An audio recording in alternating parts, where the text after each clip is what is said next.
आज हमें साथ साथ इसके लिए नैतिक मानक और नियम बनाने में भी दुनिया का नेतृत्व करता है, तो ये एक बहुत बड़ी वैश्विक बढ़त होगी। Of intense information overload, right? Yeah.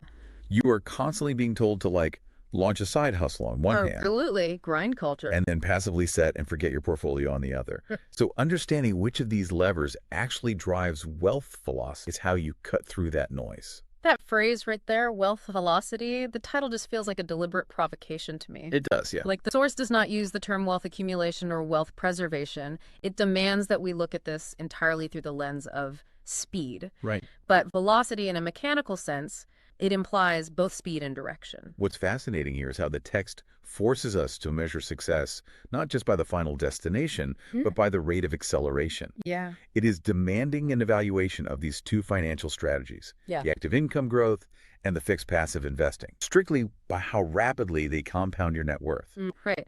So let's visualize these two vehicles because I think we need a mechanical understanding and how they actually operate to see why the text pits them against each other. If we look at the income growth strategy, it feels very much like building a rocket ship. Oh, I like that analogy. Right. Like you are the engine. You have to constantly find better fuel and engineering more thrust. You burn massive amounts of your own finite energy, your time, your stress, your cognitive bandwidth to accelerate. Yeah, that is a really accurate representation of the active earning side. It is reliant entirely on your human capital. You are basically converting your personal labor and expertise into cash flow. But then we have the fixed investment strategy or systematic investment plan. Right. To stick with the astrophysics here, this does not look like a rocket ship. It looks more like a steady automated train moving down a track, or honestly, maybe like a gravitational slingshot. Slingshot, you got it. You launch your initial capital into the orbit of a massive celestial body, which in this case is the global market. Right. You don't provide the thrust. Exactly. You use the existing momentum of the market to accelerate your capital. So what does this all mean? Like, are these two strategies actually mutually exclusive in the real world? Wow. Or is the source just purposefully pitting a dynamic active variable against a static passive one just to highlight a conceptual battle? That's the core of it right there. By framing it as income growth versus fixed FP, the source is forcing a comparison between active earning power and passive compounding mechanisms. The mechanics become critically important here. The fixed FP relies on dollar cost averaging. Right. When you automate a fixed investment every single month, regardless of what the market is doing, you are mechanically capturing volatility. Oh, yeah. When the market is down, your fixed contribution automatically buys more shares at a discount. When it's up, your existing shares compound in value. It turns the chaos into an exponential growth engine. Without any additional active thrust from you. Exactly. I have to challenge the utility of that slingshot for a minute, though. But go for it. Because if we look at this practically, a gravitational slingshot does absolutely nothing if you do not have a probe to launch. Fair point. If I am making an entry-level salary, putting 10% of my income into a compounding system is basically a rounding error. Doesn't the math absolutely demand that I focus on building the rocket ship first? I mean, 10% of nothing is nothing. No, it's a totally fair pushback, and it gets to the heart of why the source uses the word versus. Right. In a purely hypothetical world, these strategies are not mutually exclusive. You would maximize your income and perfectly automate your investments simultaneously. Right. In a perfect world. But the text forces them into opposition because it understands a fundamental constraint of human behavior. Our cognitive bandwidth is strictly limited. Meaning I simply do not have the hours in the day to perfectly optimize both. Precisely. Every hour you spend meticulously researching index funds or rebalancing a portfolio is an hour you are not spending acquiring a new skill networking for a promotion or building a business. The text is asking you to make a calculated decision about where your primary focus yields the highest effort-adjusted return. So the versus isn't necessarily a mathematical reality, it is a psychological one. It is about resource allocation. Yes, exactly. And if we look at the psychological friction of the income growth strategy, it is incredibly visible and highly addictive. For sure. You grind, you get a raise, you immediately see your paycheck increase. The feedback loop is instantaneous, but it also carries a massive risk of burnout, right? Human capital depreciates. Right, you can't hustle forever. Exactly. You cannot maintain maximum thrust forever. If you get sick, or if your industry changes, or if you simply hit the ceiling of your earning potential, rocket engine shuts down. And if your entire wealth building strategy relies on active income, the moment you stop pushing, the acceleration drops to zero. While the fixed SIP, conversely, it requires a completely different psychological makeup. The feedback loop is agonizingly slow at the beginning. Yet glacial pace. You have to endure years of watching your wealth grow slowly, trusting the underlying mathematics of the slingshot. You have to resist the overwhelming urge to jump out of the system and try to build a faster rocket. That makes the target demographic of this source text so critical, I think. Yeah. Because the prompt explicitly asks which strategy build wealth faster for young professionals. It does not ask about mid-career managers or retirees. It isolates this specific group. If we connect this to the bigger picture, the young professional demographic represents the absolute apex of this friction. They possess a massive surplus of one asset and a massive deficit of another. They have maximum time but minimal starting capital. It's like choosing between spending all your energy trying to buy a much bigger water bucket, The income growth. right, the income growth, versus ensuring you have a perfectly steady, uninterrupted drip into the small bucket you already have. The fixed SIP. Exactly. Because they have 30 or 40 years ahead of them, the mathematical power of the fixed SIP is at its absolute peak. Time is the essential fuel for compounding interest. Wow, yeah. If you start a systematic investment at 25, the exponential curve does the heavy lifting in your 50s. The market's gravity pulls you forward. But wait, if they are at the beginning of their career, they also have the maximum elasticity in their income. Yes.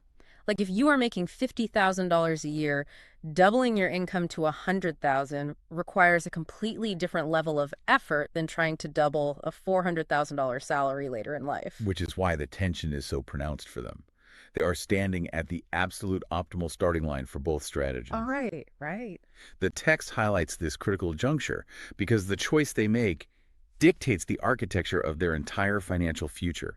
Do they channel their limited early career fire into aggressively expanding their baseline cash flow? The active part. Or do they channel their discipline into locking down the passive automated habits of the fixed if tough? Let me play devil's advocate regarding that automated habit, though. Good. Doesn't an entirely passive system risk making people complacent? If you just set up a fixed SIPE and tell yourself, great, my wealth is building automatic, does that alleviate the pressure that actually drives career ambition? That's a huge concern for a lot of people. Like, do we lose the hunger that fuels the rocket ship if we rely entirely on the slingshot? Well, that assumes cognitive bandwidth is a zero-sum game that requires financial stress to function. Right.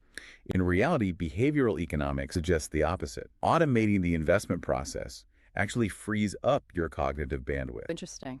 By offloading the stress of wealth accumulation to a mechanical system, you ironically give yourself the mental clarity to take calculated risks in your career. Because you're not constantly worrying about the baseline. Exactly. You can negotiate harder for that promotion or pivot to a higher paying industry because your baseline financial architecture is secure. The SIP acts as a psychological safety net that actually enables more aggressive income growth.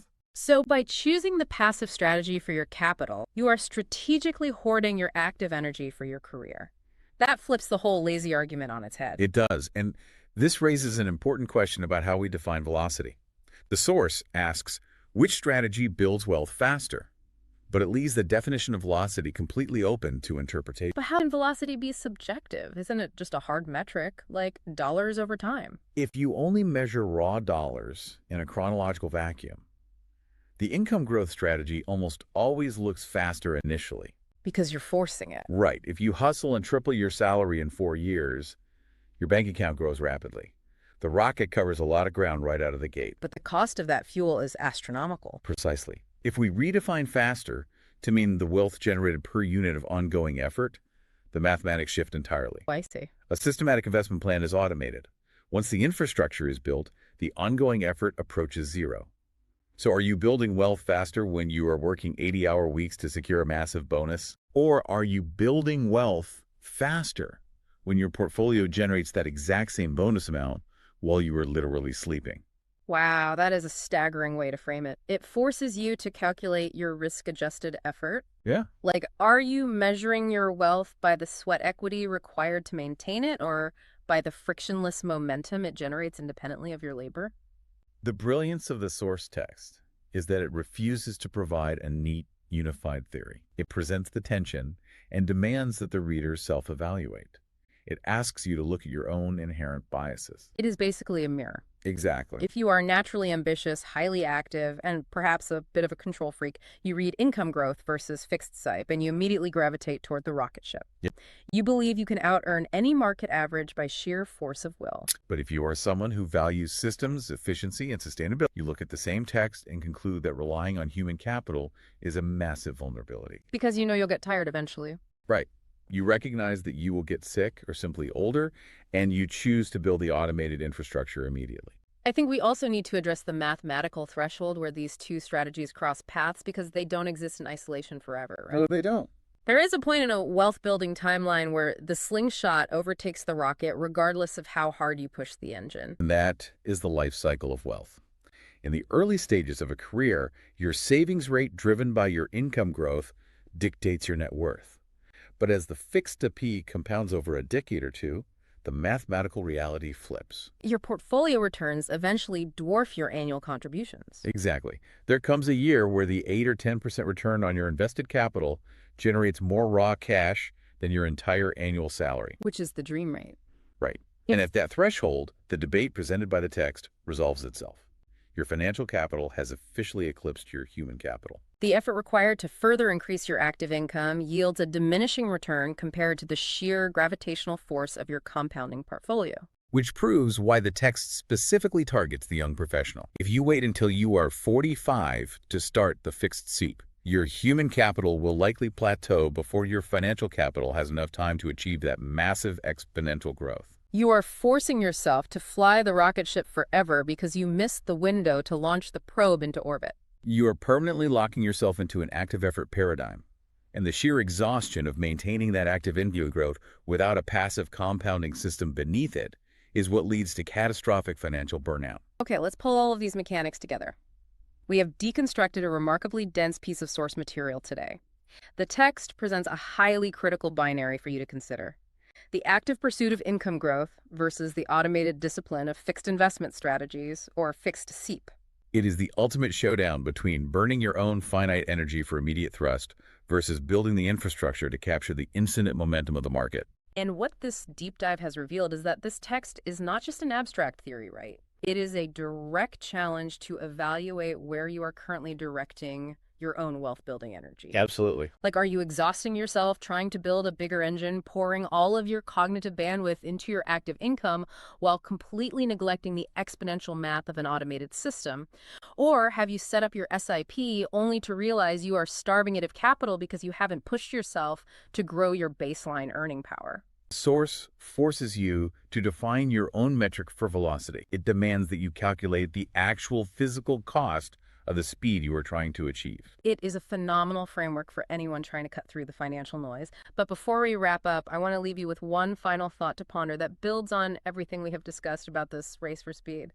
The text focuses entirely on which strategy builds wealth faster for young professionals. It operates on the assumption that maximum velocity is the ultimate objective. But consider what happens as the timeline extends and that demographic window closes. As you age out of the young professional, financial victory eventually shift from how fast you build wealth to how sustainably you can keep it without sacrificing your time, your health, or your freedom. Something for you to really think about as you evaluate your own financial momentum. Thank you for joining us on this deep dive. Take a hard look at where you are burning your fuel, and we will see you next time.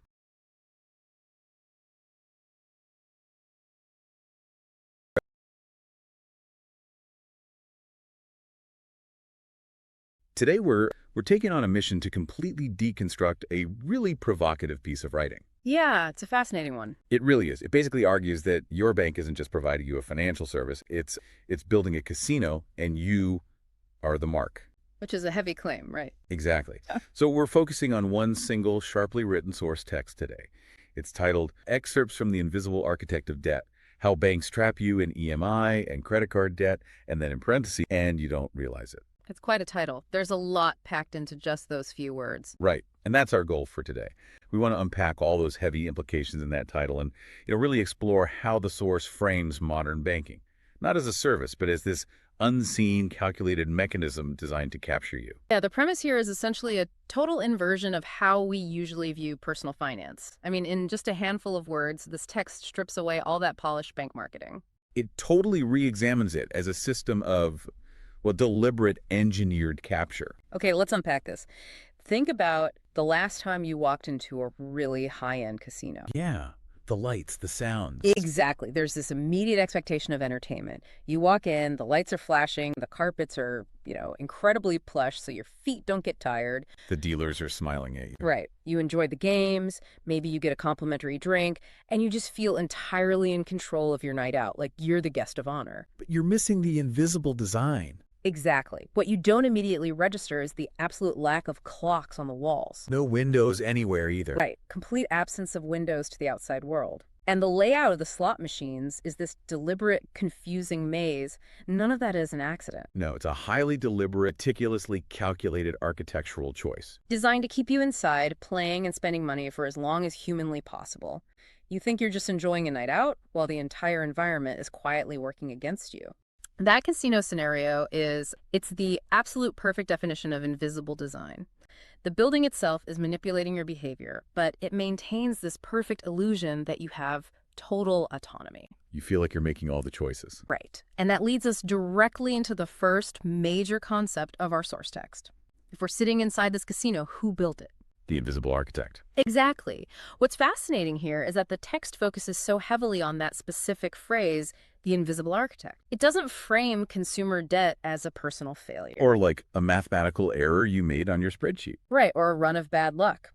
By using the noun architect, the text insists that debt is a meticulously designed structure. So it requires blueprints, load-bearing walls. An understanding of human traffic flow, all of it. And the architecture only works because it's invisible. The banks, the architects, obscure the blueprints from the consumer. But wait, let me push back on this a little bit. Is the text implying malicious intent by the banks, or is it just, a highly effective, profit-driven system design that just accidentally traps people? Well, the text answers that by moving immediately from the word architect to the word trap. Oh, okay. Yeah, it explicitly says how banks trap you. A trap isn't an accidental byproduct. Right. It's not just a whoopsie. Exactly. A trap implies intent. It's built with the singular goal of capturing something while hiding its true nature. Okay, so if the architect is invisible, what do the actual snares look like? Because we clearly aren't seeing them. That brings us to the visible tools, text names, the things right in our wallets and on our smartphones. EMIs and credit card debt. Yes. EMI, which is equated monthly installments, and credit cards. Banks heavily market these as tools for financial freedom, right? Convenient. Totally. Like, get the thing you want now, pay later. It's so easy. But the source material aggressively flips that narrative. It explicitly defines these exact tools as the very traps the banks use to capture you. Okay, here's where it gets really interesting, because I have to ask on behalf of the listener. Wait, aren't EMIs just a standard convenient way to pay for a refrigerator or a laptop? It seems like it, right? Yeah, like why does the source insist on framing a simple payment plan as a literal trap? I get my fridge, they get a little interest, win-win, no. Well, the danger lies in how normalized they are. The text pairs EMIs with credit card debt to show that the trap's power is exactly in how harmless these tools appear on the surface. They don't look like cages, they look like helpful services. Exact. Historically, getting a loan had friction.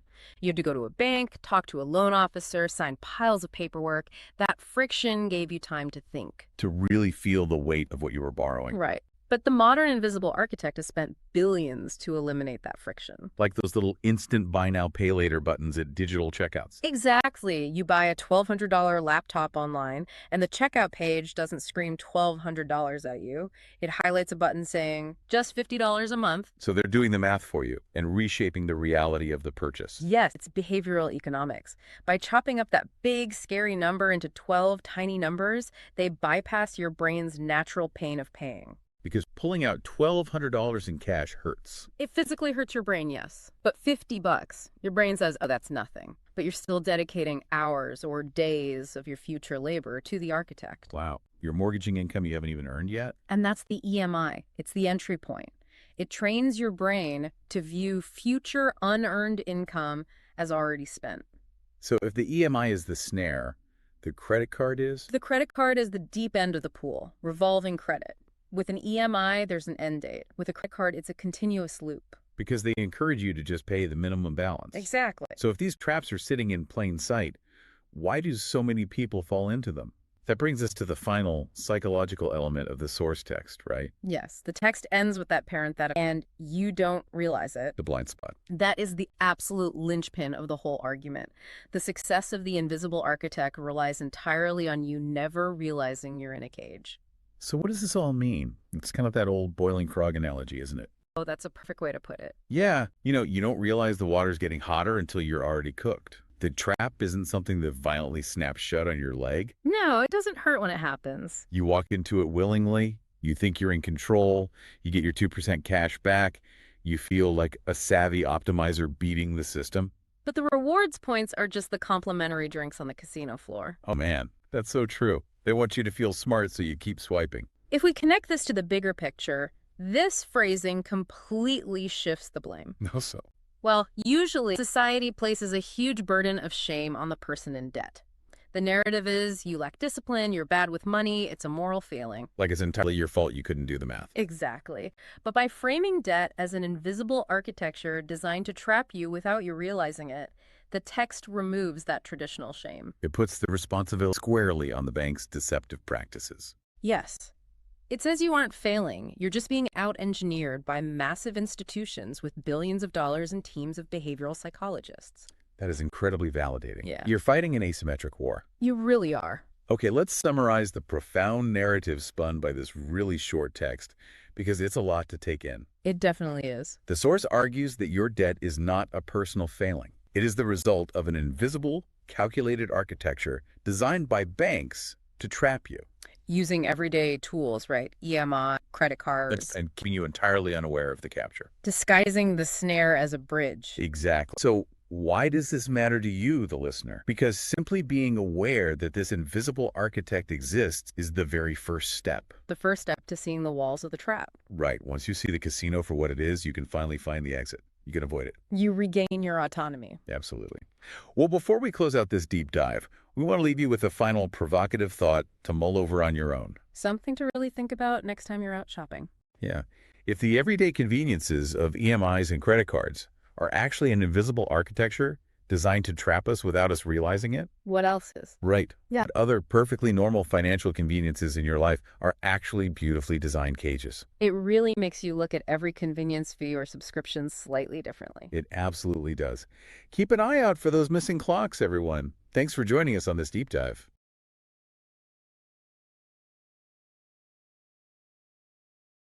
आज हम एक ऐसे नियम बनाने में भी दुनिया का नेतृत्व करता है, तो ये एक बहुत बड़ी वैश्विक बढ़त होगी।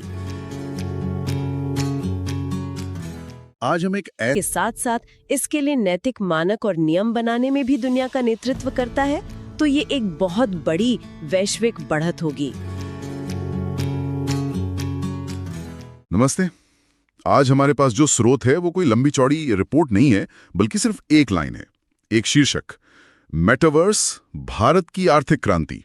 और ईमानदारी से कहूं तो जब मैंने पहली बार ये शीर्षक पढ़ा तो मुझे लगा ये कुछ ज्यादा ही बड़ा चढ़ाकर बोला गया है। आर्थिक क्रांति। हाँ, आर्थिक क्रांति, ये बहुत बड़ा दावा है। मेटावर्स का नाम सुनते ही मेरे दिमाग में तो बस वीडियो गेम्स और वो अजीब से दिखने वाले VR हेडसेट आते हैं। लेकिन ये हेडलाइन इसे भारत के इकोनॉमिक फ्यूचर से जोड़ रही है। तो आज हमारी कोशिश इसी दावे की तह तक जाने की है। क्या इसमें वाकई कोई दम है या ये सिर्फ एक और टेक्नोलॉजी का बुलबुला है? बिल्कुल। ठीक है, तो चलिए इसकी परतों को खोलते हैं। सबसे पहले इसी शब्द से शुरू करते हैं, मेटावर्स। जैसा मैंने कहा, मेरे लिए तो ये गेमिंग है, पर ये शीर्षक तो कुछ बहुत बड़े, बहुत ज्यादा गहरे की ओर इशारा कर रहा है। बिल्कुल, और आपका सोचना गलत नहीं है। ज्यादातर लोगों के लिए मेटावर्स की शुरुआत गेमिंग से ही होती है। अच्छा। लेकिन ये शीर्षक हमें उस शुरुआती पॉइंट से बहुत आगे देखने को कह रहा है। इसे इंटरनेट का अगला वर्जन समझिए। इंटरनेट का अगला वर्जन? हाँ, आज हम इंटरनेट को 2D स्क्रीन पर अनुभव करते हैं, मतलब वेबसाइट्स, एप्स, वीडियोस, हम उसे देखते हैं। सही। मेटावर्स का वादा है कि हम इंटरनेट के अंदर होंगे। ये एक 3D वर्चुअल दुनिया होगी जो हमेशा ऑन रहेगी, जहां हम अपने डिजिटल अवतारों के जरिए मिल सकते हैं, काम कर सकते हैं, घूम सकते हैं और कुछ बना भी सकते हैं। तो ये सिर्फ एक गेम नहीं है जिसे आप चालू और बंद करते हैं। ये एक समानांतर डिजिटल समाज है जो हमेशा मौजूद रहता है। एक समानांतर डिजिटल समाज, ये सुनने में बहुत फ्यूचरिस्टिक लगता है। मतलब एक ऐसी डिजिटल दुनिया जो हमारी असली दुनिया के साथ साथ चले, एग्जैक्टली। जहां हम ऑफिस मीटिंग भी कर सकते हैं और दोस्तों के साथ कॉन्सर्ट में भी जा सकते हैं। लेकिन यहीं पे सबसे बड़ा सवाल आता है, जो इस शीर्षक का दिल है, आर्थिक क्रांति। एक वर्चुअल दुनिया असली पैसा और नौकरियां कैसे बना सकती है, ये थोड़ा साइंस फिक्शन जैसा लगता है। और यही वो पॉइंट है जहां ज्यादातर लोग अटक जाते हैं। लेकिन ये अब साइंस फिक्शन नहीं रहा। क्रांति शब्द का इस्तेमाल इसलिए किया गया है क्योंकि ये पूरी तरह से एक नई इकोनॉमिक लेयर बना रहा है। एक नई इकोनॉमिक लेयर? हाँ, इन वर्चुअल दुनिया में आप डिजिटल संपत्ति के मालिक हो सकते हैं, बिल्कुल वैसे ही जैसे आप असली दुनिया में एक घर या जमीन के मालिक होते हैं। एक मिनट, यहां मुझे रोकिए। डिजिटल संपत्ति, इसका क्या मतलब है? इंटरनेट पर तो किसी भी चीज की कॉपी करना बहुत आसान है। मैं किसी भी इमेज को राइट क्लिक करके सेव कर सकता हूं। सही सवाल है। तो फिर किसी डिजिटल चीज का असली मालिक कोई कैसे हो सकता है? बहुत अच्छा सवाल है, और इसका जवाब ब्लॉकचेन और NFTs जैसी टेक्नोलॉजी में छिपा है। ओके। अब इन भारी शब्दों से घबराने की जरूरत नहीं है। इसे ऐसे समझिए, ब्लॉकचेन एक ऐसा डिजिटल बही खाता है जिसे कोई बदल नहीं सकता, और NFT उस बही खाते में दर्ज एक रसीद है जो साबित करती है कि आप किसी डिजिटल चीज के असली मालिक हैं। मतलब जैसे जमीन की रजिस्ट्री के कागज होते हैं? बिल्कुल, ये डिजिटल संपत्ति की रजिस्ट्री है। इसी वजह से कोई आपकी डिजिटल जैकेट की नकल तो कर सकता है, पर उस रसीद की नकल नहीं कर सकता। असली मालिक कौन है, ये हमेशा पता रहता है। अच्छा, तो ये डिजिटल ओनरशिप की गारंटी है? मतलब अगर मैंने एक वर्चुअल जैकेट खरीदी है तो मेरे पास उसका पक्का सबूत है। एग्जैक्टली। और जैसे ही ओनरशिप आती है, अर्थव्यवस्था शुरू हो जाती है। लोग खरीदना, बेचना, बनाना शुरू कर देते हैं। हाल ही में डिसेंट्रलैंड नाम के एक वर्चुअल दुनिया में एक डिजिटल जमीन का टुकड़ा $600,000 से ज्यादा में बिका। $6 लाख में? हाँ, अब सोचिए, उस जमीन पर एक वर्चुअल मॉल बनाने के लिए एक आर्किटेक्ट, इंटीरियर डिजाइनर और इवेंट मैनेजर की जरूरत पड़ेगी। सही बात है। इन सभी लोगों को असली पैसे में भुगतान किया जाएगा, चाहे वो दुनिया के किसी भी कोने में बैठे हों। अचानक से हमारे पास पूरी तरह से नई नौकरियां हैं।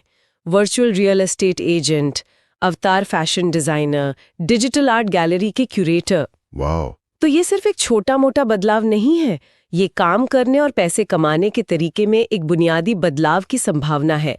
इसीलिए क्रांति शब्द का इस्तेमाल किया गया है। मैं आपकी बात समझ रहा हूं और ये सुनने में बहुत आकर्षक भी लगता है, लेकिन मेरे मन में एक शक है। बताइए। क्या ये हकीकत से ज्यादा बड़ी टेक कंपनियों द्वारा बेचा गया एक सपना नहीं है?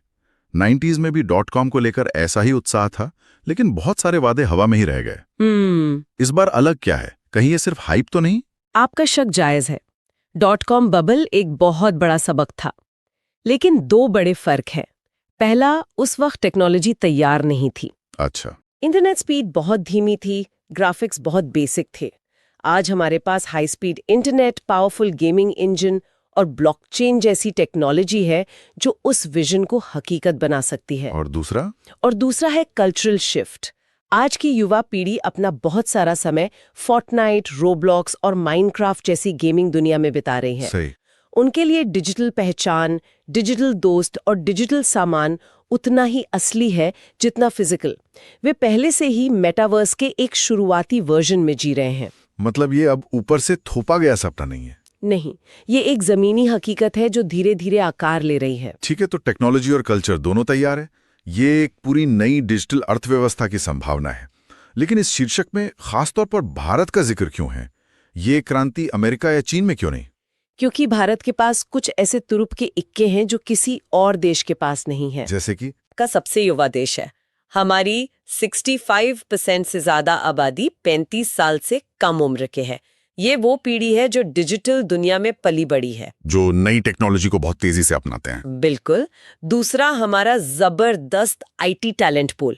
हमारे पास दुनिया के कुछ बेहतरीन सॉफ्टवेयर डेवलपर्स, 3D आर्टिस्ट्स और गेम डिजाइनर्स हैं।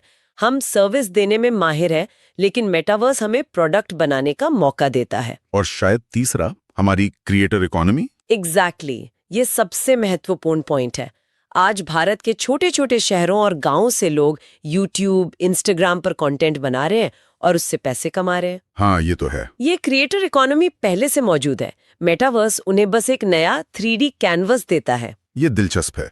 तो आप कह रही हैं कि जो इंसान आज इंस्टाग्राम पर डांस की रील बना रहा है, वही कल मेटावर्स में एक 3D डांस क्लास डिजाइन करके पूरी दुनिया के लोगों को सिखा सकता है और उससे पैसा कमा सकता है। प्रिसाइसली। यहाँ जो रुदबनी पेंटिंग बनाने वाला कलाकार है, वो अपनी कला को एक वर्चुअल गैलरी में प्रदर्शित कर सकता है, जहां दुनिया भर के लोग आकर उसे खरीद सके, बिना किसी बिचौलिए के। वाह। शीर्षक में इंडिया की जगह भारत शब्द का इस्तेमाल इसी ओर इशारा करता है। अच्छा, ये मैंने भी नोटिस किया था। ये एक ऐसी क्रांति की बात है जो सिर्फ मुंबई या बेंगलोर के टेक हब्स तक सीमित न हो, बल्कि देश के कोने कोने तक पहुंचे। सवाल ये नहीं है कि क्या हम मेटावर्स का इस्तेमाल करेंगे। सवाल ये है कि क्या हम सिर्फ एक यूजर बनकर रह जाएंगे या फिर क्रिएटर बनेंगे, या हम खुद की दुनिया बनाएंगे। हाँ, क्या हम दूसरों के बनाए प्लेटफॉर्म पे सिर्फ खेलेंगे या हम खुद की दुनिया बनाएंगे। शीर्षक उस क्षमता की ओर इशारा करता है। ये एक बहुत शक्तिशाली विचार है। दूसरे देशों द्वारा बनाई गई तकनीक का इस्तेमाल करने के बजाय भारत खुद मेटावर्स का निर्माण कर सकता है। ये तो मेक इन इंडिया का डिजिटल अवतार हो सकता है। बिल्कुल। शीर्षक इसे एक बहुत बड़े अवसर के रूप में प्रस्तुत करता है, लेकिन, और ये एक बहुत बड़ा लेकिन है। प्रश्न चिन्ह। हाँ, शीर्षक के अंत में एक प्रश्न चिन्ह भी है। वो प्रश्न चिन्ह शायद शीर्षक का सबसे जरूरी हिस्सा है। क्यों? क्योंकि ये हमें उस सपने पर ठंडे दिमाग से सोचने पर मजबूर करता है। ये हमें उन चुनौतियों और बाधाओं को देखने के लिए कहता है जो इस क्रांति के रास्ते में खड़ी हैं। ये हमें पूछता है, ये सब सुनने में तो अच्छा है, पर क्या ये सच में मुमकिन है? तो क्या है वो बाधाएं?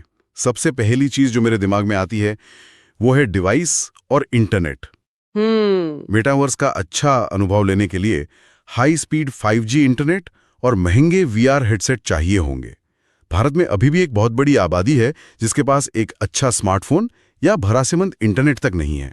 सही। तो क्या ये एक और ऐसी टेक्नोलॉजी नहीं बन जाएगी जो सिर्फ अमीरों के लिए होगी? ये सबसे बड़ी और सबसे पहली चुनौती है, डिजिटल डिवाइड। Digital divide. अगर हम इसे हल नहीं कर पाए तो यह आर्थिक क्रांति कुछ चुनिंदा लोगों को और अमीर बनाने का जरिया बन के रह जाएगी।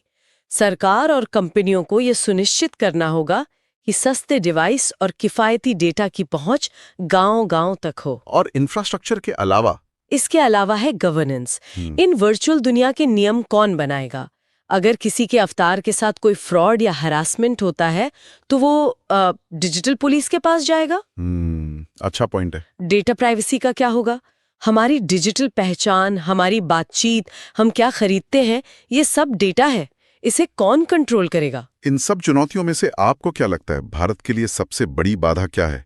इंटरनेट की कमी या हमारे लोगों में सही स्किल्स की कमी? ये एक मुश्किल सवाल है। इंटरनेट और इंफ्रास्ट्रक्चर की समस्या, देखिए, पैसे और पॉलिसी से मध्य एशिया के देशों के साथ व्यापार और कनेक्टिविटी बढ़ाना, जी। और अफगानिस्तान भौगोलिक रूप से इसमें एक अहम कड़ी हो सकता था। द डिप्लोमेट जैसे प्रकाशनों ने इस पर लिखा भी है। लेकिन जब पाकिस्तान और अफगानिस्तान के रास्ते ही सुरक्षित नहीं हैं, उनमें इतनी रुकावटें हैं, तो भारत के लिए जमीनी रास्ते से मध्य एशिया तक पहुंचना बहुत मुश्किल हो जाता है। हाँ, वो चाबहार वाला रास्ता है ईरान से। हाँ, ईरान के चाहबार बंदरगाह के जरिए कोशिशें तो हो रही हैं, लेकिन जो सीधा और सबसे छोटा रास्ता हो सकता था, वो अस्थिरता की वजह से व्यवहारिक नहीं रह पाता। और पाकिस्तान अफगान व्यापार में जो रुकावट आती है, उसका भी अप्रत्यक्ष असर भारत के क्षेत्रीय व्यापार पर पड़ सकता है। और कूटनीतिक या मानवीय स्तर पर? देखिए, जैसा हमने पहले कहा, भारत ने अफगानिस्तान को मानवीय सहायता दी है और देता रहा है। अफगानिस्तान में जो गहराता मानवीय संकट है, भुखमरी है, लोग विस्थापित हो रहे हैं, वो सीमा बंद होने से और ज्यादा बढ़ गया है। विकिपीडिया जैसे ओपन सोर्स प्लेटफॉर्म पर भी अगर आप देखें तो इसके आंकड़े मिल जाते हैं। भारत की वो जो जन केंद्रित नीति है, उसके चलते अफगानिस्तान के लोगों की जो तकलीफें हैं, वो भारत के लिए भी एक चिंता का विषय है, एक मानवीय सरोकार है। तो क्या इस पूरी मुश्किल स्थिति में भारत के लिए कोई अवसर भी छिपा हो सकता है? कहीं कोई गुंजाइश? कुछ रणनीतिक हलकों में ये बात जरूर उठती है। उनका मानना है कि अगर पाकिस्तान अपनी पश्चिमी सीमा पर बुरी तरह उलझ जाए, तो शायद भारत को थोड़ा कूटनीतिक स्पेस मिल सकता है। कैसे? भारत शायद खुद को अफगानिस्तान में एक ज्यादा भरोसेमंद, एक स्थिर साझेदार के रूप में पेश कर पाए। लेकिन जैसा मैंने पहले भी कहा, ये बहुत ही संवेदनशील मामला है। हाँ, नाजुक है। हाँ, इसमें जरा सी भी चूक के गंभीर नतीजे हो सकते हैं, खासकर जब आप दो परमाणु शक्तियों के बीच के समीकरणों को देख रहे हो। तो कोई भी कदम बहुत सोच समझ कर उठाना होगा। मतलब साफ है, भारत सिर्फ दूर बैठकर ये सब नहीं देख सकता। ये तनाव भारत की सुरक्षा, अर्थव्यवस्था, रणनीति, हर चीज को छूता है। बिल्कुल। अब थोड़ा और बड़े दायरे में सोचते हैं, इस सब का दुनिया पर वैश्विक स्तर पर क्या असर हो रहा है? वैश्विक स्तर पर भी इसके कई गंभीर प्रभाव हैं। सबसे पहला और शायद सबसे ज्यादा चिंताजनक है आतंकवाद का फैलना। अच्छा। जब किसी देश के सीमावर्ती इलाके, जैसे ये पाकिस्तान अफगानिस्तान का इलाका है, अस्थिर होते हैं और वहां सरकार का नियंत्रण कमजोर होता है, तो वो सुरक्षित पनागाह बन जाते हैं। हाँ बिल्कुल, वो टीटीपी हो, आईएसकेपी हो या फिर बलूच विद्रोही हो, ऐसे गुटों के लिए वो जन्नत बन जाते हैं। अल जजीरा की रिपोर्टें लगातार बता रही हैं कि पाकिस्तान में आतंकी हमलों में मरने वालों की संख्या कैसे बढ़ी है, और इसका सीधा संबंध इसी अस्थिरता से जोड़ा जाता है। तो ये सिर्फ क्षेत्रीय सुरक्षा का मसला नहीं रह जाता, ये वैश्विक सुरक्षा के लिए भी खतरा है। और वो जो मानवीय संकट की बात हमने की, क्या उसका असर सिर्फ अफगानिस्तान या पाकिस्तान तक ही सीमित है, या ये बाहर भी फैलता है? नहीं, उसका असर बाहर भी जाता है। अफगानिस्तान में लाखों लोग भुखमरी और विस्थापन का शिकार है। सीमा बंद होने और व्यापार रुकने से ये संकट और गहराता है। तो लोग भागते होंगे? जब हालात ज्यादा बिगड़ते हैं तो लोग मजबूर होकर पड़ोसी देशों में शरण लेने की कोशिश करते हैं। इससे पाकिस्तान और ईरान जैसे देशों पर बहुत ज्यादा बोझ बढ़ता है। अच्छा। और ये शरणार्थी संकट फिर एक अंतर्राष्ट्रीय मुद्दा बन जाता है। जो वैश्विक सहायता एजेंसियां हैं, उन पर भी दबाव बढ़ता है। निवेश और कनेक्टिविटी पर भी वैश्विक असर होता होगा, जैसा आपने सीपैक के बारे में कहा। जरूर होता है। निवेशक जो हैं, उन्हें सबसे ज्यादा स्थिरता चाहिए होती है। पाकिस्तान अफगानिस्तान की जो सीमा है, ये सिर्फ इन दो देशों के लिए अहम नहीं है, ये दक्षिण एशिया को मध्य एशिया से जोड़ने का एक महत्वपूर्ण जमीनी रास्ता है। एआई इन्वेस्ट का विश्लेषण यही कहता है कि जब यहाँ अस्थिरता होती है तो बड़ी बड़ी परियोजनाएं या तो अटक जाती हैं या बहुत धीमी हो जाती हैं। लॉजिस्टिक्स महंगा हो जाता है, पूरे क्षेत्र में निवेश का माहौल खराब होता है। तो बड़ी ताकतें भी नजर रखती होंगी इस पर? बिल्कुल। दुनिया की जो बड़ी आर्थिक ताकतें हैं, आप चीन को ले लीजिए, अमेरिका को ले लीजिए, खाड़ी के देश हैं, वो सब इस पर बहुत ध्यान से नजर रखते हैं, क्योंकि उनके अपने आर्थिक और रणनीतिक हित इससे जुड़े हुए हैं। और इन बड़ी ताकतों की भूमिका क्या रहती है इसमें? क्या वो इस तनाव को कम करने की कोशिश करते हैं, या कहीं ना कहीं उनके अपने हित भी सध रहे होते हैं? ये एक बहुत ही पेचीदा सवाल है। अमेरिका, चीन, रूस, खाड़ी देश, इन सबके अपने अपने हित हैं इस क्षेत्र में। जैसे अमेरिका की दिलचस्पी आतंकवाद विरोधी अभियानों में रही है। चीन अपने सीपैक प्रोजेक्ट को लेकर बहुत चिंतित है।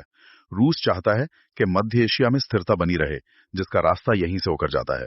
खाड़ी के देश कूटनीतिक भूमिका निभाने की कोशिश करते हैं, मध्यस्थता करने की। लेकिन कई बार इन बड़ी ताकतों की भूमिका तनाव कम करने के बजाय बढ़ाने वाली भी हो सकती है, अगर उनके हित आपस में टकरा रहे हों। तो ये तनाव जो है, ये वैश्विक भू राजनीति का एक मोहरा भी बन सकता है। तो आगे क्या हो सकता है? मतलब आने वाले समय में किन चीजों पर नजर रखनी चाहिए हमें? कुछ अहम सवाल हैं जिन पर नजर रखनी होगी। पहला, क्या पाकिस्तान और अफगानिस्तान बातचीत की मेज पर वापस लौटेंगे? आपको याद होगा 2025 की शुरुआत में कुछ उच्च स्तरीय मुलाकातें हुई थी। हाँ, लगा था कि कुछ बात बन रही है। हाँ, अल जजीरा ने रिपोर्ट भी किया था। लगा था शायद बर्फ पिघल रही है, लेकिन फिर से तनाव बढ़ गया। तो क्या वो कूटनीति फिर से शुरू होगी? और दूसरा, क्या ये जो सीमा व्यापार है वो फिर से सामान्य हो पाएगा? क्योंकि बंद रहने से दोनों ही देशों की अर्थव्यवस्थाओं को भारी नुकसान हो रहा है। तीसरा, क्या ये जो आतंकवादी गुट हैं, टीटीपी है, आईएसकेपी है, क्या वो इस तनाव का, इस खाई का फायदा उठाकर और ज्यादा मजबूत होंगे? ये चिंताजनक है। बिल्कुल। चौथा, भारत क्या कदम उठाएगा? क्या वो अफगानिस्तान के साथ अपना जुड़ाव और बढ़ाएगा, और अगर बढ़ाता है तो पाकिस्तानी से कैसे देखेगा? और पांचवा, जो दूसरे पड़ोसी देश हैं, ईरान है, चीन है, मध्य एशिया के देश हैं, क्या वो इस मामले में और ज्यादा सक्रिय भूमिका निभाएंगे या किनारे रहेंगे? ये सारे सवाल ही दिखाते हैं कि ये मामला कितना उलझा हुआ है और इसके तार कहां कहां तक जुड़े हुए हैं। तो इस पूरी बातचीत का अगर हम सार निकालें तो क्या कहेंगे? सार यही है कि पाकिस्तान और अफगानिस्तान के बीच जो कुछ भी चल रहा है, वो सिर्फ दो पड़ोसियों के बीच का कोई आम झगड़ा नहीं है। नहीं, ये पूरे दक्षिण एशिया की सुरक्षा और स्थिरता के लिए एक बहुत बड़ी चेतावनी, एक रेड फ्लैग है। इससे व्यापार को खतरा है, मानवीय संकट गहरा रहा है, चरमपंथी गुटों को ताकत मिल रही है, और भारत जैसे पड़ोसी देशों के लिए सीधी चुनौतियां खड़ी हो रही हैं। और दुनिया के लिए भी ये एक तरह का सबक है कि कैसे एक स्थानीय सा दिखने वाला संघर्ष उसके तार वैश्विक सुरक्षा और अर्थव्यवस्था से जुड़ सकते हैं। ये क्षेत्र वाकई एक ऐसा फ्लैश पॉइंट बना हुआ है जहां जरा सी चिंगारी कभी भी बड़ी आग बन सकती है। बिल्कुल सही। और सिर्फ ये जो तात्कालिक संकट दिख रहा है, गोलीबारी हो गई, सीमा बंद हो गई, सिर्फ इसे देखना काफी नहीं है। हमें ये भी सोचना होगा कि ये जो लगातार तनाव चल रहा है, इसके लंबे समय में क्या नतीजे होंगे। क्या ये इस क्षेत्र में जो शक्ति संतुलन है उसको हमेशा के लिए बदल देगा? क्या कोई नए गठबंधन बनेंगे या पुराने टूटेंगे? ये वो सवाल हैं जो शायद आने वाले वक्त में दक्षिण एशिया की दिशा तय करेंगे। वाकई ये सोचने वाली बात है। खैर, आज के लिए इतना ही। उम्मीद है कि इस चर्चा से ये जो जटिल मुद्दा है इसे समझने में कुछ मदद मिली होगी। जी, अगर आपको ये विश्लेषण उपयोगी लगा हो तो इसे दूसरों के साथ शेयर जरूर करें। अगली बार फिर मिलेंगे एक नए विषय के साथ। धन्यवाद। धन्यवाद।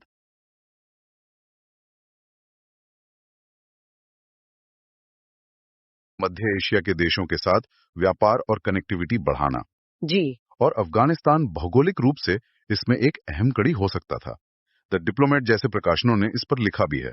लेकिन जब पाकिस्तान और अफगानिस्तान के रास्ते ही सुरक्षित नहीं हैं, उनमें इतनी रुकावटें हैं, तो भारत के लिए जमीनी रास्ते से मध्य एशिया तक पहुंचना बहुत मुश्किल हो जाता है। हाँ, वो चाबहार वाला रास्ता है ईरान से। हाँ, ईरान के चाहबार बंदरगाह के जरिए कोशिशें तो हो रही हैं, लेकिन जो सीधा और सबसे छोटा रास्ता हो सकता था, वो अस्थिरता की वजह से व्यवहारिक नहीं रह पाता। और पाकिस्तान अफगान व्यापार में जो रुकावट आती है, उसका भी अप्रत्यक्ष असर भारत के क्षेत्रीय व्यापार पर पड़ सकता है। और कूटनीतिक या मानवीय स्तर पर? देखिए, जैसा हमने पहले कहा, भारत ने अफगानिस्तान को मानवीय सहायता दी है और देता रहा है। अफगानिस्तान में जो गहराता मानवीय संकट है, भुखमरी है, लोग विस्थापित हो रहे हैं, वो सीमा बंद होने से और ज्यादा बढ़ गया है। विकिपीडिया जैसे ओपन सोर्स प्लेटफॉर्म पर भी अगर आप देखें तो इसके आंकड़े मिल जाते हैं। भारत की वो जो जन केंद्रित नीति है, उसके चलते अफगानिस्तान के लोगों की जो तकलीफें हैं, वो भारत के लिए भी एक चिंता का विषय है, एक मानवीय सरोकार है। तो क्या इस पूरी मुश्किल स्थिति में भारत के लिए कोई अवसर भी छिपा हो सकता है? कहीं कोई गुंजाइश? कुछ रणनीतिक हलकों में ये बात जरूर उठती है। उनका मानना है कि अगर पाकिस्तान अपनी पश्चिमी सीमा पर बुरी तरह उलझ जाए, तो शायद भारत को थोड़ा कूटनीतिक स्पेस मिल सकता है। कैसे? भारत शायद खुद को अफगानिस्तान में एक ज्यादा भरोसेमंद, एक स्थिर साझेदार के रूप में पेश कर पाए। लेकिन जैसा मैंने पहले भी कहा, ये बहुत ही संवेदनशील मामला है। हाँ, नाजुक है। हाँ, इसमें जरा सी भी चूक के गंभीर नतीजे हो सकते हैं, खासकर जब आप दो परमाणु शक्तियों के बीच के समीकरणों को देख रहे हो। तो कोई भी कदम बहुत सोच समझ कर उठाना होगा। मतलब साफ है, भारत सिर्फ दूर बैठकर ये सब नहीं देख सकता। ये तनाव भारत की सुरक्षा, अर्थव्यवस्था, रणनीति, हर चीज को छूता है। बिल्कुल। अब थोड़ा और बड़े दायरे में सोचते हैं, इस सब का दुनिया पर, वैश्विक स्तर पर क्या असर हो रहा है? वैश्विक स्तर पर भी इसके कई गंभीर प्रभाव हैं। सबसे पहला और शायद सबसे ज्यादा चिंताजनक है आतंकवाद का फैलना। अच्छा? जब किसी देश के सीमावर्ती इलाके, जैसे ये पाकिस्तान अफगानिस्तान का इलाका है, अस्थिर होते हैं और वहां सरकार का नियंत्रण कमजोर होता है, तो वो सुरक्षित पनाहगाह बन जाते हैं। हाँ बिल्कुल, वो टीटीपी हो, आईएसकेपी हो या फिर बलूच विद्रोही हो, ऐसे गुटों के लिए वो जन्नत बन जाते हैं। अल जजीरा की रिपोर्टें लगातार बता रही हैं कि पाकिस्तान में आतंकी हमलों में मरने वालों की संख्या कैसे बढ़ी है, और इसका सीधा संबंध इसी अस्थिरता से जोड़ा जाता है। तो ये सिर्फ क्षेत्रीय सुरक्षा का मसला नहीं रह जाता, ये वैश्विक सुरक्षा के लिए भी खतरा है। और वो जो मानवीय संकट की बात हमने की, क्या उसका असर सिर्फ अफगानिस्तान या पाकिस्तान तक ही सीमित है या ये बाहर भी फैलता है? नहीं, उसका असर बाहर भी जाता है। अफगानिस्तान में लाखों लोग भुखमरी और विस्थापन का शिकार है। सीमा बंद होने और व्यापार रुकने से ये संकट और गहराता है। तो लोग भागते होंगे? जब हालात ज्यादा बिगड़ते हैं तो लोग मजबूर होकर पड़ोसी देशों में शरण लेने की कोशिश करते हैं। इससे पाकिस्तान और ईरान जैसे देशों पर बहुत ज्यादा बोझ बढ़ता है। अच्छा। और ये शरणार्थी संकट फिर एक अंतर्राष्ट्रीय मुद्दा बन जाता है। जो वैश्विक सहायता एजेंसियां हैं, उन पर भी दबाव बढ़ता है। निवेश और कनेक्टिविटी पर भी वैश्विक असर होता होगा, जैसा आपने सीपैक के बारे में कहा। जरूर होता है। निवेशक जो हैं, उन्हें सबसे ज्यादा स्थिरता चाहिए होती है। पाकिस्तान अफगानिस्तान की जो सीमा है, ये सिर्फ इन दो देशों के लिए अहम नहीं है, ये दक्षिण एशिया को मध्य एशिया से जोड़ने का एक महत्वपूर्ण जमीनी रास्ता है। एआई इन्वेस्ट का विश्लेषण यही कहता है कि जब यहाँ अस्थिरता होती है तो बड़ी बड़ी परियोजनाएं या तो अटक जाती हैं या बहुत धीमी हो जाती हैं। लॉजिस्टिक्स महंगा हो जाता है, पूरे क्षेत्र में निवेश का माहौल खराब होता है। तो बड़ी ताकतें भी नजर रखती होंगी इस पर। बिल्कुल, दुनिया की जो बड़ी आर्थिक ताकतें हैं, आप चीन को ले लीजिए, अमेरिका को ले लीजिए, खाड़ी के देश हैं, वो सब इस पर बहुत ध्यान से नजर रखते हैं, क्योंकि उनके अपने आर्थिक और रणनीतिक हित इससे जुड़े हुए हैं। और इन बड़ी ताकतों की भूमिका क्या रहती है इसमें? क्या वो इस तनाव को कम करने की कोशिश करते हैं या कहीं ना कहीं उनके अपने हित भी सध रहे होते हैं? ये एक बहुत ही पेचीदा सवाल है। अमेरिका, चीन, रूस, खाड़ी देश, इन सबके अपने अपने हित हैं इस क्षेत्र में। जैसे अमेरिका की दिलचस्पी आतंकवाद विरोधी अभियानों में रही है। चीन अपने सीपैक प्रोजेक्ट को लेकर बहुत चिंतित है। रूस चाहता है कि मध्य एशिया में स्थिरता बनी रहे, जिसका रास्ता यहीं से होकर जाता है। खाड़ी के देश कूटनीतिक भूमिका निभाने की कोशिश करते हैं, मध्यस्थता करने की। लेकिन कई बार इन बड़ी ताकतों की भूमिका तनाव कम करने के बजाय बढ़ाने वाली भी हो सकती है, अगर उनके हित आपस में टकरा रहे हों। तो ये तनाव जो है, ये वैश्विक भू राजनीति का एक मोहरा भी बन सकता है। तो आगे क्या हो सकता है? मतलब आने वाले समय में किन चीजों पर नजर रखनी चाहिए हमें? कुछ अहम सवाल हैं जिन पर नजर रखनी होगी। पहला, क्या पाकिस्तान और अफगानिस्तान बातचीत की मेज पर वापस लौटेंगे? आपको याद होगा 2025 की शुरुआत में कुछ उच्च स्तरीय मुलाकातें हुई थी। हाँ, लगा था कि कुछ बात बन रही है। हाँ, अल जजीरा ने रिपोर्ट भी किया था। लगा था शायद बर्फ पिघल रही है, लेकिन फिर से तनाव बढ़ गया। तो क्या वो कूटनीति फिर से शुरू होगी? और दूसरा, क्या ये जो सीमा व्यापार है वो फिर से सामान्य हो पाएगा? क्योंकि बंद रहने से दोनों ही देशों की अर्थव्यवस्थाओं को भारी नुकसान हो रहा है। तीसरा, क्या ये जो आतंकवादी गुट हैं, टीटीपी है, आईएसकेपी है, क्या वो इस तनाव का, इस खाई का फायदा उठाकर और ज्यादा मजबूत होंगे? ये चिंताजनक है। बिल्कुल। चौथा, भारत क्या कदम उठाएगा? क्या वो अफगानिस्तान के साथ अपना जुड़ाव और बढ़ाएगा? और अगर बढ़ाता है तो पाकिस्तानी से कैसे देखेगा? और पांचवा, जो दूसरे पड़ोसी देश हैं, ईरान है, चीन है, मध्य एशिया के देश हैं, क्या वो इस मामले में और ज्यादा सक्रिय भूमिका निभाएंगे या किनारे रहेंगे? ये सारे सवाल ही दिखाते हैं कि ये मामला कितना उलझा हुआ है और इसके तार कहाँ कहाँ तक जुड़े हुए हैं। तो इस पूरी बातचीत का अगर हम सार निकालें तो क्या कहेंगे? सार यही है कि पाकिस्तान और अफगानिस्तान के बीच जो कुछ भी चल रहा है, वो सिर्फ दो पड़ोसियों के बीच का कोई आम झगड़ा नहीं है। नहीं, ये पूरे दक्षिण एशिया की सुरक्षा और स्थिरता के लिए एक बहुत बड़ी चेतावनी, एक रेड फ्लैग है। इससे व्यापार को खतरा है, मानवीय संकट गहरा रहा है, चरमपंथी गुटों को ताकत मिल रही है और भारत जैसे पड़ोसी देशों के लिए सीधी चुनौतियां खड़ी हो रही हैं। और दुनिया के लिए भी ये एक तरह का सबक है कि कैसे एक स्थानीय सा दिखने वाला संघर्ष, उसके तार वैश्विक सुरक्षा और अर्थव्यवस्था से जुड़ सकते हैं। ये क्षेत्र वाकई एक ऐसा फ्लैश पॉइंट बना हुआ है जहां जरा सी चिंगारी कभी भी बड़ी आग बन सकती है। बिल्कुल सही। और सिर्फ ये जो तात्कालिक संकट दिख रहा है, गोलीबारी हो गई, सीमा बंद हो गई, सिर्फ इसे देखना काफी नहीं है। हमें ये भी सोचना होगा कि ये जो लगातार तनाव चल रहा है, इसके लंबे समय में क्या नतीजे होंगे। क्या ये इस क्षेत्र में जो शक्ति संतुलन है उसको हमेशा के लिए बदल देगा? क्या कोई नए गठबंधन बनेंगे या पुराने टूटेंगे? ये वो सवाल हैं जो शायद आने वाले वक्त में दक्षिण एशिया की दिशा तय करेंगे। वाकई ये सोचने वाली बात है। खैर, आज के लिए इतना ही। उम्मीद है कि इस चर्चा से ये जो जटिल मुद्दा है, इसे समझने में कुछ मदद मिली होगी। जी। अगर आपको ये विश्लेषण उपयोगी लगा हो तो इसे दूसरों के साथ शेयर जरूर करें। अगली बार फिर मिलेंगे एक नए विषय के साथ। धन्यवाद।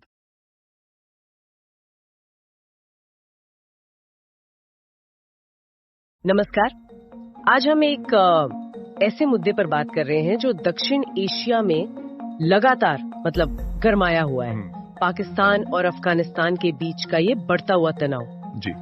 और देखिए, ये सिर्फ कोई सरहद की झड़पें नहीं है। नहीं, बिल्कुल नहीं। इसके पीछे उग्रवाद है, कूटनीति है, व्यापार है और हाँ, इस इलाके में जो ताकतें बदल रही हैं, उसका भी एक पूरा खेल है।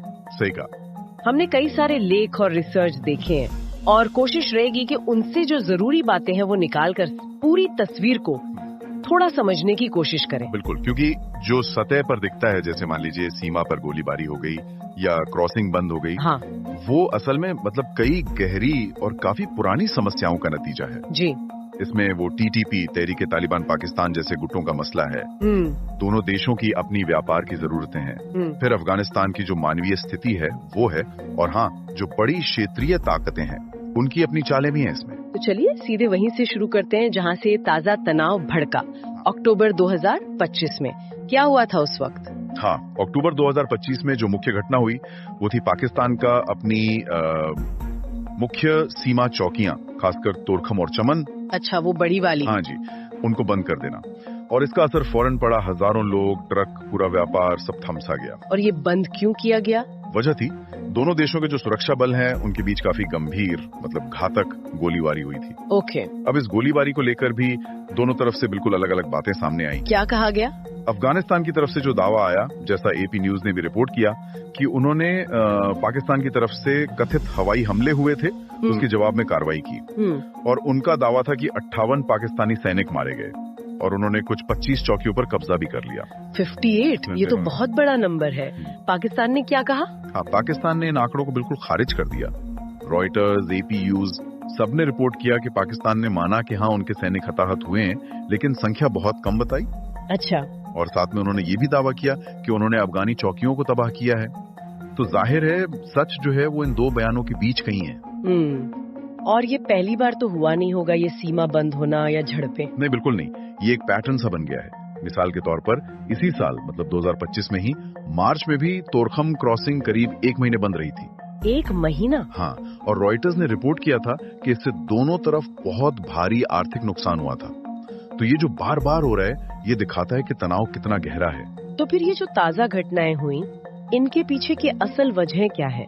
पाकिस्तान का एक खास आरोप बार बार आता है। हाँ, पाकिस्तान का जो मुख्य आरोप है, और ये अल जजीरा की रिपोर्ट्स में भी बार बार जिक्र होता है, वो ये है कि अफगानिस्तान की जो तालिबान सरकार है, ईपी वाले सीमा पार करके उनके यहाँ खासकर खैबर पख्तूनख्वा और बलूचिस्तान में हमले करते हैं। और अफगानिस्तान का क्या कहना है इस पर? वो मानते हैं इसे? नहीं, अफगानिस्तान इन आरोपों से साफ इनकार करता है। उनका कहना है कि पाकिस्तान अपनी अंदरूनी समस्याओं के लिए उन्हें बस बलि का बकरा बना रहा है। और उल्टा वो पाकिस्तान पर आरोप लगाते हैं कि वो सीमा पार हमले करके उनकी संप्रभुता, मतलब उनकी आजादी और अधिकार क्षेत्र, उसका उल्लंघन कर रहा है। और वो डूरंड लाइन का मुद्दा भी तो है। हाँ, वो तो एक ऐतिहासिक मुद्दा है। वो 2600 किलोमीटर लंबी सीमा देखा, जो अंग्रेजों के जमाने में खींची गई थी, जिसे अफगानिस्तान ने कभी माना नहीं। हाँ, पूरी तरह से कभी नहीं माना।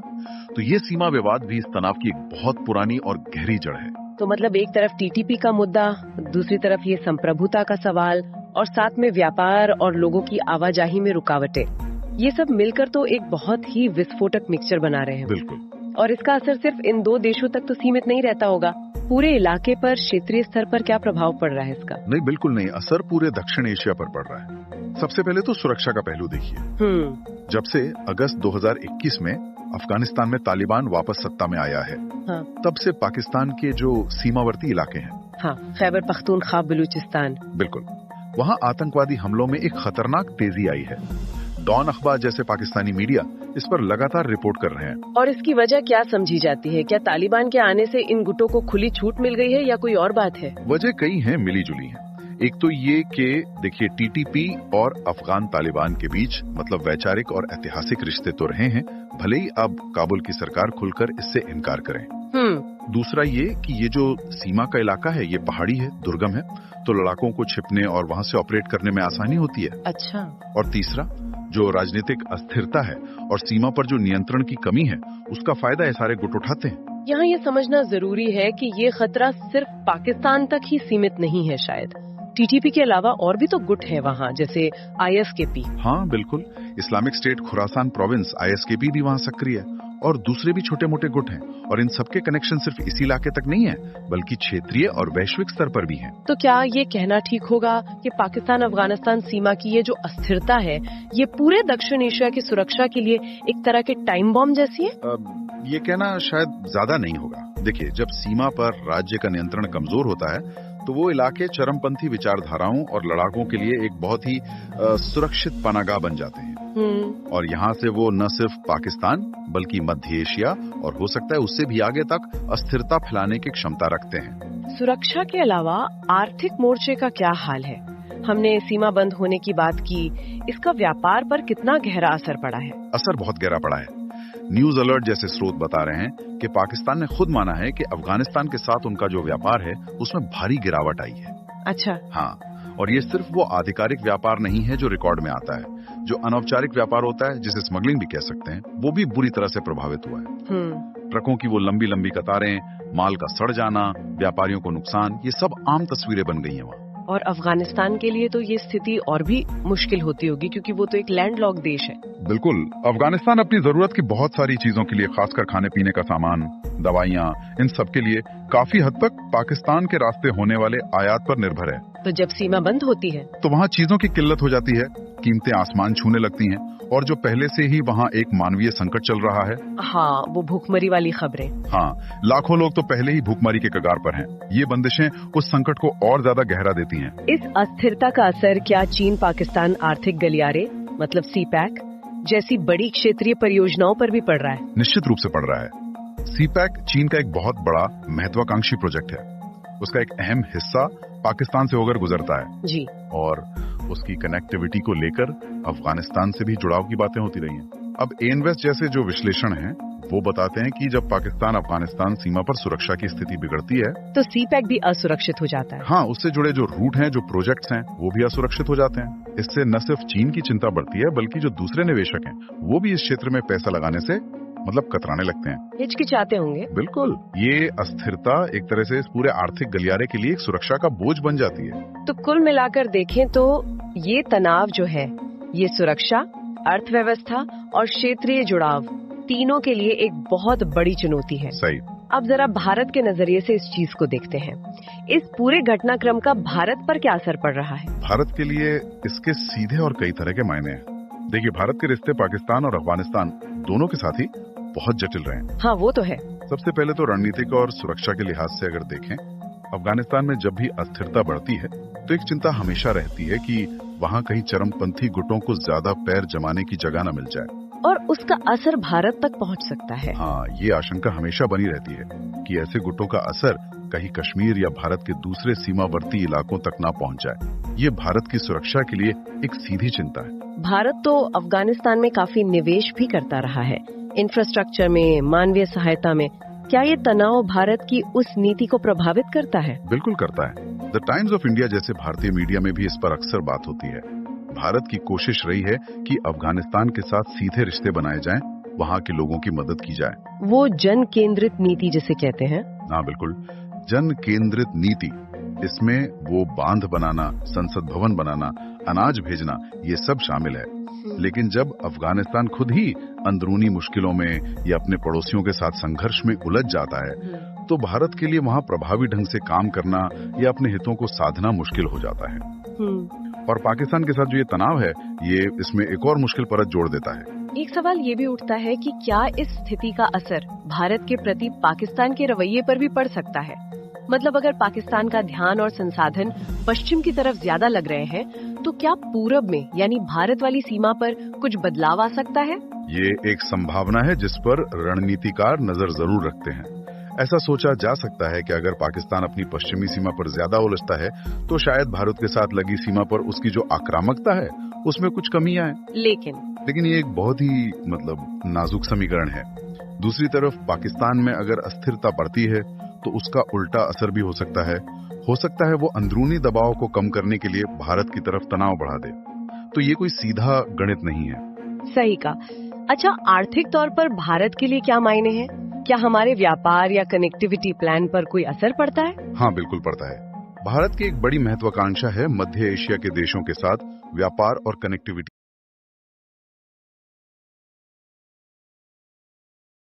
नमस्कार, आज हम एक ऐसे मुद्दे पर बात कर रहे हैं जो दक्षिण एशिया में लगातार गरमाया हुआ है। पाकिस्तान और अफगानिस्तान के बीच का ये बढ़ता हुआ तनाव। जी। और देखिए, ये सिर्फ कोई सरहद की झड़पें नहीं है। नहीं, बिल्कुल नहीं। इसके पीछे उग्रवाद है, कूटनीति है, व्यापार है और हाँ, इस इलाके में जो ताकतें बदल रही हैं, उसका भी एक पूरा खेल है। सही कहा। हमने कई सारे लेख और रिसर्च देखे हैं और कोशिश रहेगी कि उनसे जो जरूरी बातें हैं वो निकालकर पूरी तस्वीर को थोड़ा समझने की कोशिश करें। बिल्कुल, क्योंकि जो सतह पर दिखता है, जैसे मान लीजिए सीमा पर गोलीबारी हो गई या क्रॉसिंग बंद हो गई, हाँ, वो असल में कई गहरी और काफी पुरानी समस्याओं का नतीजा है। जी। इसमें वो टीटीपी, तहरीके तालिबान पाकिस्तान जैसे गुटों का मसला है। दोनों देशों की अपनी व्यापार की जरूरतें हैं। फिर अफगानिस्तान की जो मानवीय स्थिति है वो है, और हाँ, जो बड़ी क्षेत्रीय ताकतें हैं उनकी अपनी चालें भी हैं इसमें। तो चलिए सीधे वहीं से शुरू करते हैं जहां से ताजा तनाव भड़का। अक्टूबर 2025 में क्या हुआ था उस वक्त? हाँ, अक्टूबर 2025 में जो मुख्य घटना हुई वो थी पाकिस्तान का अपनी मुख्य सीमा चौकियां, खासकर तोरखम और चमन। अच्छा, वो बड़ी वाली। हाँ जी, उनको बंद कर देना। और इसका असर फौरन पड़ा। हजारों लोग, ट्रक, पूरा व्यापार सब थमसा गया। और ये बंद क्यों किया गया?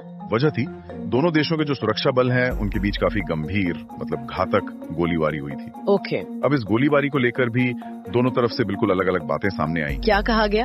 अफगानिस्तान की तरफ से जो दावा आया, जैसा एपी न्यूज ने भी रिपोर्ट किया, कि उन्होंने पाकिस्तान की तरफ से कथित हवाई हमले हुए थे, उसके जवाब में कार्रवाई की। और उनका दावा था कि 58 पाकिस्तानी सैनिक मारे गए और उन्होंने कुछ 25 चौकियों पर कब्जा भी कर लिया। 58, ये तो बहुत बड़ा नंबर है। पाकिस्तान ने क्या कहा? हाँ, पाकिस्तान ने इन आंकड़ों को बिल्कुल खारिज कर दिया। रॉयटर्स, एपी न्यूज सबने रिपोर्ट किया कि पाकिस्तान ने माना कि हाँ, उनके सैनिक हताहत हुए हैं, लेकिन संख्या बहुत कम बताई। अच्छा। और साथ में उन्होंने ये भी दावा किया कि उन्होंने अफगानी चौकियों को तबाह किया है। तो जाहिर है सच जो है वो इन दो बयानों के बीच कहीं है। और ये पहली बार तो हुआ नहीं होगा ये सीमा बंद होना या झड़पें? नहीं, बिल्कुल नहीं। ये एक पैटर्न सा बन गया है। मिसाल के तौर पर इसी साल, मतलब 2025 में ही मार्च में भी तोरखम क्रॉसिंग करीब 1 महीने बंद रही थी। 1 महीना? हाँ, और रॉयटर्स ने रिपोर्ट किया था कि इससे दोनों तरफ बहुत भारी आर्थिक नुकसान हुआ था। तो ये जो बार बार हो रहा है, ये दिखाता है कि तनाव कितना गहरा है। तो फिर ये जो ताजा घटनाएं हुई, इनके पीछे की असल वजह क्या है? पाकिस्तान का एक खास आरोप बार बार आता है। हाँ, पाकिस्तान का जो मुख्य आरोप है, और ये अल जजीरा की रिपोर्ट्स में भी बार बार जिक्र होता है, वो ये है कि अफगानिस्तान की जो तालिबान सरकार है, ईपी वाले सीमा पार करके उनके यहाँ खासकर खैबर पख्तूनख्वा और बलूचिस्तान में हमले करते हैं। और अफगानिस्तान का क्या कहना है इस पर? वो मानते हैं इसे? नहीं, अफगानिस्तान इन आरोपों से साफ इनकार करता है। उनका कहना है कि पाकिस्तान अपनी अंदरूनी समस्याओं के लिए उन्हें बस बलि का बकरा बना रहा है। और उल्टा वो पाकिस्तान पर आरोप लगाते हैं कि वो सीमा पार हमले करके उनकी संप्रभुता, मतलब उनकी आजादी और अधिकार क्षेत्र, उसका उल्लंघन कर रहा है। और वो डूरंड लाइन का मुद्दा भी तो है। हाँ, वो तो एक ऐतिहासिक मुद्दा है। वो 2600 किलोमीटर लंबी सीमा देखा जो अंग्रेजों के जमाने में खींची गई थी, जिसे अफगानिस्तान ने कभी माना नहीं। हाँ, पूरी तरह से कभी नहीं माना। तो ये सीमा विवाद भी इस तनाव की एक बहुत पुरानी और गहरी जड़ है। तो मतलब एक तरफ टीटीपी का मुद्दा, दूसरी तरफ ये संप्रभुता का सवाल, और साथ में व्यापार और लोगों की आवाजाही में रुकावटें, ये सब मिलकर तो एक बहुत ही विस्फोटक मिक्सचर बना रहे हैं। बिल्कुल। और इसका असर सिर्फ इन दो देशों तक तो सीमित नहीं रहता होगा। पूरे इलाके पर, क्षेत्रीय स्तर पर क्या प्रभाव पड़ रहा है इसका? नहीं, बिल्कुल नहीं। असर पूरे दक्षिण एशिया पर पड़ रहा है। सबसे पहले तो सुरक्षा का पहलू देखिए। जब से अगस्त 2021 में अफगानिस्तान में तालिबान वापस सत्ता में आया है, हाँ। तब से पाकिस्तान के जो सीमावर्ती इलाके हैं, हाँ, खैबर पख्तूनख्वा, बलूचिस्तान, बिल्कुल, वहाँ आतंकवादी हमलों में एक खतरनाक तेजी आई है। डॉन अखबार जैसे पाकिस्तानी मीडिया इस पर लगातार रिपोर्ट कर रहे हैं। और इसकी वजह क्या समझी जाती है? क्या तालिबान के आने से इन गुटों को खुली छूट मिल गई है या कोई और बात है? वजह कई हैं, मिली जुली हैं। एक तो ये कि देखिए, टीटीपी और अफगान तालिबान के बीच मतलब वैचारिक और ऐतिहासिक रिश्ते तो रहे हैं, भले ही अब काबुल की सरकार खुलकर इससे इनकार करे। दूसरा ये कि ये जो सीमा का इलाका है, ये पहाड़ी है, दुर्गम है, तो लड़ाकों को छिपने और वहां से ऑपरेट करने में आसानी होती है। अच्छा। और तीसरा, जो राजनीतिक अस्थिरता है और सीमा पर जो नियंत्रण की कमी है, उसका फायदा ये सारे गुट उठाते हैं। यहाँ ये समझना जरूरी है कि ये खतरा सिर्फ पाकिस्तान तक ही सीमित नहीं है। शायद टीटीपी के अलावा और भी तो गुट है वहाँ, जैसे आईएसकेपी। हाँ, बिल्कुल।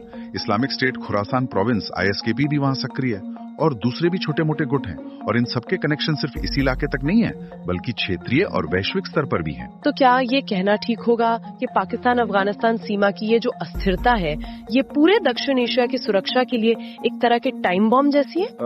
ये कहना शायद ज्यादा नहीं होगा। देखिए, जब सीमा पर राज्य का नियंत्रण कमजोर होता है, तो वो इलाके चरमपंथी विचारधाराओं और लड़ाकों के लिए एक बहुत ही सुरक्षित पनागाह बन जाते हैं। और यहाँ से वो न सिर्फ पाकिस्तान बल्कि मध्य एशिया और हो सकता है उससे भी आगे तक अस्थिरता फैलाने की क्षमता रखते हैं। सुरक्षा के अलावा आर्थिक मोर्चे का क्या हाल है? हमने सीमा बंद होने की बात की, इसका व्यापार पर कितना गहरा असर पड़ा है? असर बहुत गहरा पड़ा है। न्यूज अलर्ट जैसे स्रोत बता रहे हैं कि पाकिस्तान ने खुद माना है कि अफगानिस्तान के साथ उनका जो व्यापार है उसमें भारी गिरावट आई है। अच्छा। हाँ, और ये सिर्फ वो आधिकारिक व्यापार नहीं है जो रिकॉर्ड में आता है। जो अनौपचारिक व्यापार होता है, जिसे स्मगलिंग भी कह सकते हैं, वो भी बुरी तरह से प्रभावित हुआ है। ट्रकों की वो लंबी लंबी कतारें, माल का सड़ जाना, व्यापारियों को नुकसान, ये सब आम तस्वीरें बन गई हैं वहाँ। और अफगानिस्तान के लिए तो ये स्थिति और भी मुश्किल होती होगी, क्योंकि वो तो एक लैंडलॉक्ड देश है। बिल्कुल, अफगानिस्तान अपनी जरूरत की बहुत सारी चीजों के लिए, खासकर खाने पीने का सामान, दवाइयाँ, इन सब के लिए काफी हद तक पाकिस्तान के रास्ते होने वाले आयात पर निर्भर है। तो जब सीमा बंद होती है तो वहाँ चीजों की किल्लत हो जाती है, कीमतें आसमान छूने लगती हैं, और जो पहले से ही वहाँ एक मानवीय संकट चल रहा है। हाँ, वो भूखमरी वाली खबरें। हाँ, लाखों लोग तो पहले ही भूखमरी के कगार पर हैं। ये बंदिशें उस संकट को और ज्यादा गहरा देती हैं। इस अस्थिरता का असर क्या चीन पाकिस्तान आर्थिक गलियारे, मतलब सीपैक जैसी बड़ी क्षेत्रीय परियोजनाओं पर भी पड़ रहा है? निश्चित रूप से पड़ रहा है। सीपैक चीन का एक बहुत बड़ा महत्वाकांक्षी प्रोजेक्ट है। उसका एक अहम हिस्सा पाकिस्तान से होकर गुजरता है जी, और उसकी कनेक्टिविटी को लेकर अफगानिस्तान से भी जुड़ाव की बातें होती रही हैं। अब एनवेस्ट जैसे जो विश्लेषण हैं, वो बताते हैं कि जब पाकिस्तान अफगानिस्तान सीमा पर सुरक्षा की स्थिति बिगड़ती है तो सीपैक भी असुरक्षित हो जाता है। हाँ, उससे जुड़े जो रूट हैं, जो प्रोजेक्ट्स हैं, वो भी असुरक्षित हो जाते हैं। इससे न सिर्फ चीन की चिंता बढ़ती है, बल्कि जो दूसरे निवेशक हैं, वो भी इस क्षेत्र में पैसा लगाने से कतराने लगते हैं, हिचकिचाते होंगे। बिल्कुल, ये अस्थिरता एक तरह से इस पूरे आर्थिक गलियारे के लिए एक सुरक्षा का बोझ बन जाती है। तो कुल मिलाकर देखें तो ये तनाव जो है, ये सुरक्षा, अर्थव्यवस्था और क्षेत्रीय जुड़ाव, तीनों के लिए एक बहुत बड़ी चुनौती है। सही। अब जरा भारत के नजरिए से इस चीज को देखते हैं।